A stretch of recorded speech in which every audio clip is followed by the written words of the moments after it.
Yo, man, you motherfuckers out there better listen to me carefully. If y'all out there twiddling your goddamn thumbs and playing jerk-off games with Triple X, the goddamn YouTube channel, or the goddamn Google channel, or the goddamn porn site, you fucking around. Y'all need to be down with the motherfucking Breaking Records. Breaking fucking Records Radio. Alright guys, Breaking Records Radio here with your host Pat Grimm and my man Joey Dillon on the lens. We are once again joined by Victoria-born, Vancouver, Kitsilano residing, and true inspiration of mine, my Battle Axe brothers, Alpha Omega. How are you guys doing? Brother Grimm, what's up, Pat? Excellent, my man. Brother? That's what's up, man. And so the road treating you guys well, obviously, on your third installment of the EPs with The Outbreak. And you guys started with The Concept and The Strain. Is the full album still going to be coming out next year, possibly called The Experiment? Ooh, good memory. That's quite crazy because I honestly forgot about that. We got a couple plans, a couple options we're thinking about pursuing for our next piece of music. One of them may include a trilogy of all 3 EPs with some bonus material and a new look, a new rapper on the whole thing. That's what's Possibly, not sure yet. The next project might be a solo project from one of us. Next project might be a full-length album. Sorry, when he says rapper, he doesn't mean another MC. He means a totally conceptual, different rapping of the actual product. Yes, I understand. Sorry, Yeah, like definitely. Gift rapping. Right. Yeah. Business rap.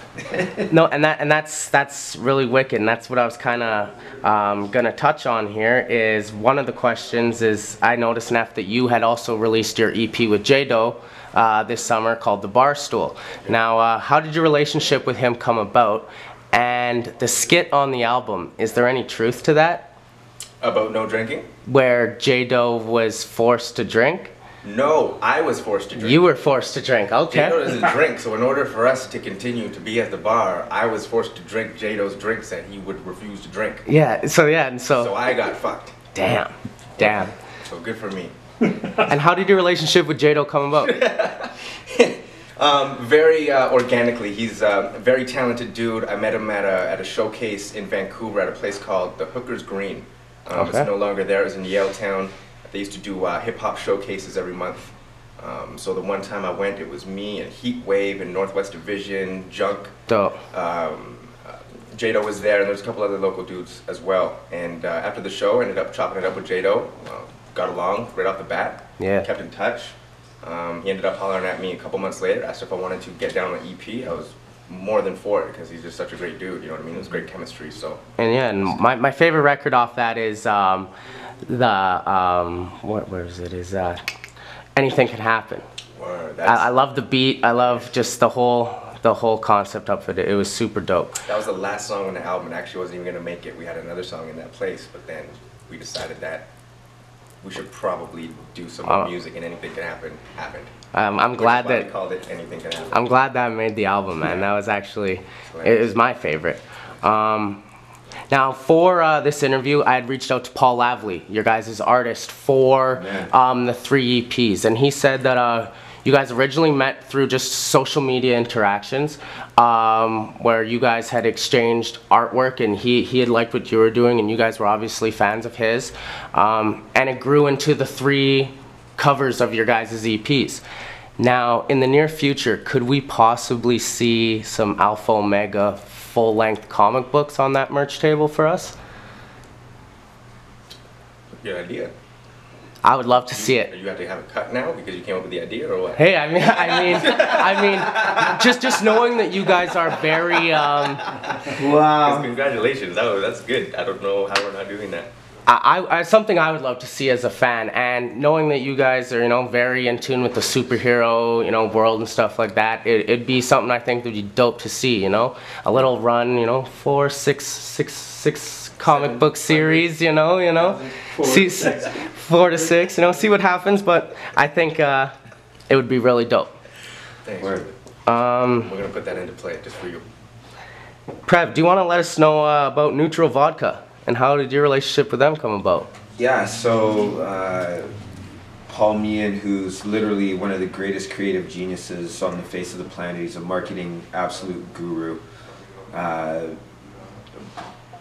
got into this company called G&W Distillers, Goodrich and Williams, and they needed an ambassador, spokesperson. So, you know, I love walking around and being able to visit my chef friends and visit my bartender friends and go to soirees and all that kind of stuff. So they thought I might be a nice fit for the company, and just a brand ambassador, someone who, you know, I appreciate that world of spirits and wine and beer and great food. So it seemed to be a natural fit, and they have been amazing to me. It's opened a lot of doors. I hope I've done the same for them, and it's a completely amicable relationship as far as one hand washing the other. So it's been a great experience, and just a cool sort of first round is being a brand ambassador for an actual product, as opposed to an entity. So it's a bit of a different cap to wear, but I've been fortunate enough to be able to wrap my head around it. It's awesome.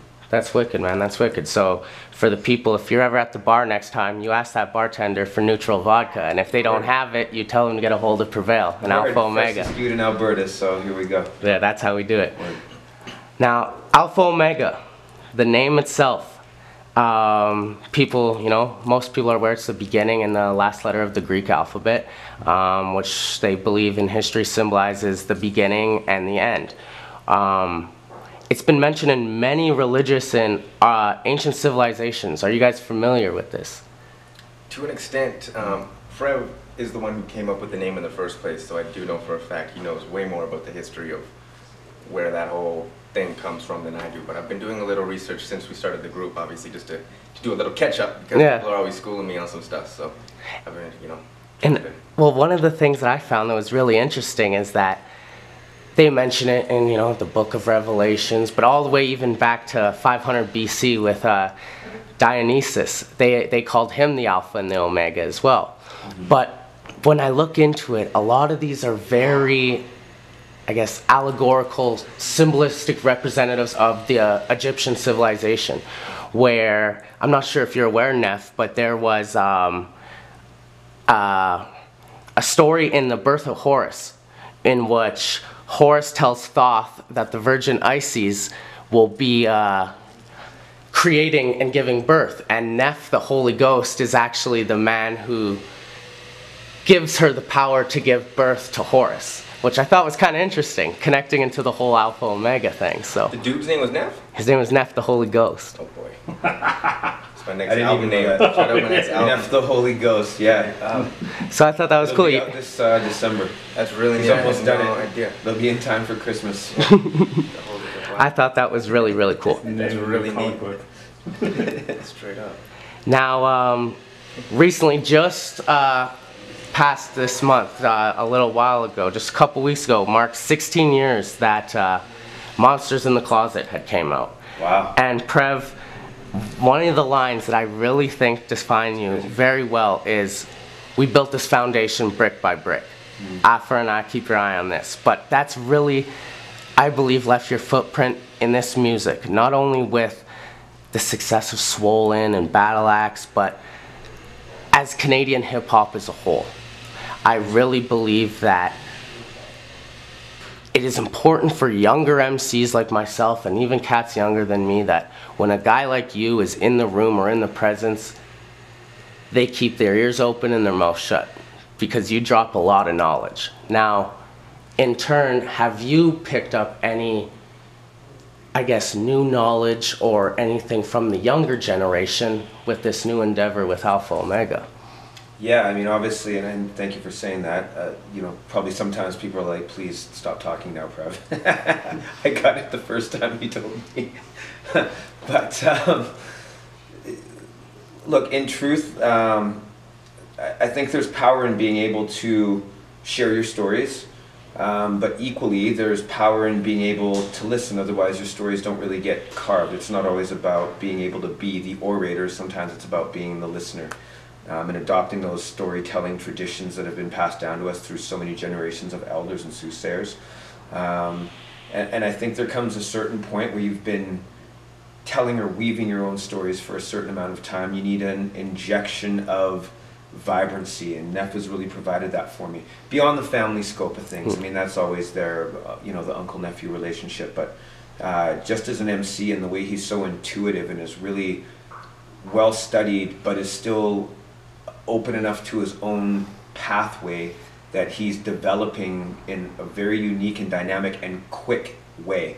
It's really inspired me. So in saying that, yes, from a more youthful aspect, am I always able to hopefully keep my ears open and my eyes open to that stuff? Yes, I hope to always be able to maintain that, but to be able to learn from it, especially coming from someone, you know, it's my neph, right?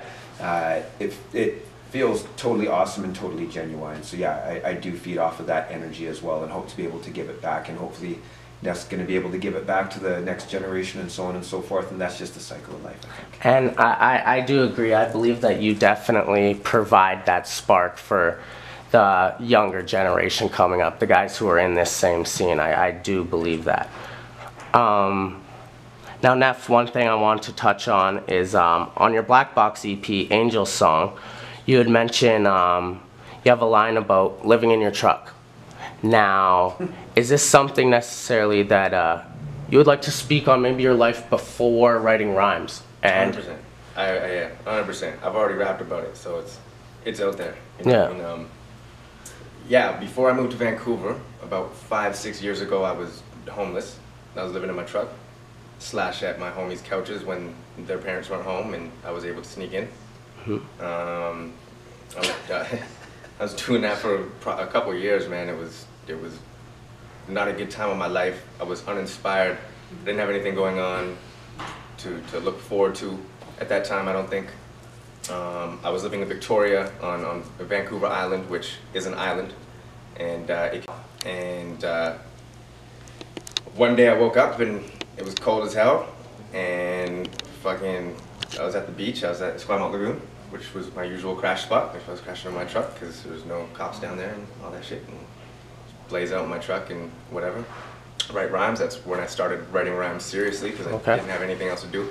Just jobless, homeless, writing rhymes in my truck. It was like my life, literally. Again, I woke up one morning, went to my homie Omed's house. We smoked a joint. I got on the phone, called this guy up. It's like, dude, I need to go. I need to leave this situation. I need to get out of it. I was on a ferry 3 days later. I had 16 bucks in my pocket. I had a duffel bag full of clothes and a fucking computer in a box that was unnecessary. And yeah, that was it. I moved over to Vancouver, and it was a wrap from there. I got a job thanks to Prev and our homie Shawnee, who had their ears in the streets and knew of a couple openings. I went in and got a job at the Shore Club. And shout out Chris Meyer for hiring me. He saved my life. That's still my brother to this day. Kawaguchi. Straight up, Brett Kawaguchi. Thank you so much. Those are my dudes. And we flipped it, man. We just started working. You know? So, on one side note, I gotta say, it was 17 bucks Neph had. Because I was on the other end of the phone. He said, yo, I'll be at the ferry terminal. I gave him the directions to get to the crib. He said, yeah, I'm stoked. It's like, yeah, me too, bro. How much you got saved up? It's like 17. I was like, dope, man. You saved up 1,700 bucks. No problem on rent. You're gonna be able to coast 3 or 4 months, 1,700 bucks. Long ass pause. no. I got 17 bucks. Like, yo, straight goods. I didn't even have enough money to take the fucking Greyhound from the ferry to downtown Vancouver, so I had all my shit and I was taking buses and not knowing where I was. I had no phone, so I couldn't call him to find out where I was going. Yeah. So I'm guiding myself. Trying to remember from midnight. Yeah, I'm walking in the middle of the streets in Kitsilano. Vaguely remember kind of where I am, and I end up going to the middle of one of these streets where I thought I had recognized the houses in the vicinity. I just yelled his name out in the middle of the streets. I was like, Prev! Just looked around, just waited for a minute, in the middle of the motherfucking street. All my shit, midnight, 1 o'clock in the morning, man, and fucking just yelled his name out until he popped out the window, and I was like, yo, man, this way, fucking come on, shut up. It's like, wow. That was it, man, and I've been in Vancouver ever since. Well, I gotta say, that's something that's highly respectable, because there's definitely a lot of people that have been in your situation that we're not fortunate enough to have that outlet, whether it be writing the rhymes, or it's very easy to slip into that rut and give up. And I commend you, and I give respects to Prev for giving that reaching hand out, that helping hand out, and I give total respects to you for just not giving up and having that outlet where you were able to release, you know, what you were feeling, man. And it's the biggest respects. Thank you. Now, before one last question, I want to wrap up here with you guys, and I don't want to take too much time. We talked on the full-length album next year and possible work from each of you guys. Will there ever be a Prevail solo full-length album? And also a quick message to the fans before you guys go. Well, let me address your first question first, if I may. Yes, eventually I'm sure for my heritage I would want to provide that in my timeline for just the creative aspect of it. But currently my energy is definitely on Alpha Omega and Solano Records. I mean, I've got to finish my solo EP sometime next year, Avenge Revenge. It's got to be done. It's already almost in the can. I mean, it's been in the can. I've got to go and freshen it up and do a couple new joints. Full length, yeah, I don't know if it's going to be next year, but it'll be sometime before I hang up the mic for sure. Cool. I don't want to use those words yet. Yeah, no. I mean, it's a process of inevitability, isn't it? Right. But to the fans, yo. To the camera, love you guys, thank you for everything. I've been so blessed to be a part of this culture. Not the industry, not being a rapper, but being an MC in hip-hop culture has been so rewarding and enriching to me. So thank you guys for lifting me up when I'm down, making me want to push through with being a lyricist. So it definitely has peaks and valleys. You guys have kept me in it the whole time, so thank you. Word up. Straight up. Neph, Prevail, Alpha Omega, thank you guys very much. Thank you. PG, thank you. Thanks, brother. Thanks, man. Much love.